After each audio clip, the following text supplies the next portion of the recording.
tiếc chưa thể với trăm lần chuyện tình yêu đẹp như khúc ca tôi với người. Em ngân nga trăm ngàn câu thiết tha, khúc ca tên cô dâu chú rể là hai ta.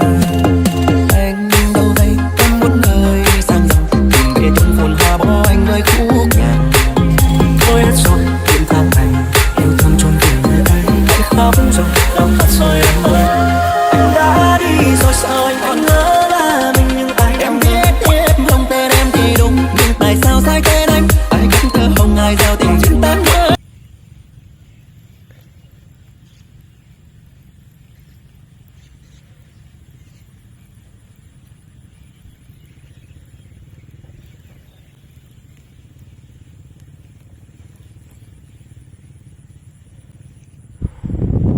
មានអារម្មណ៍ត្រឡៃគ្មានត្រី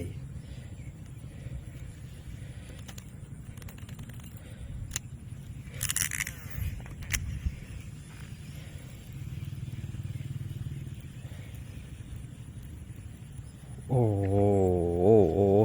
ស្ទុះមកខំហ៎ប្រូចូលមកគេនេះស៊ីទៅណែទៅទៅបប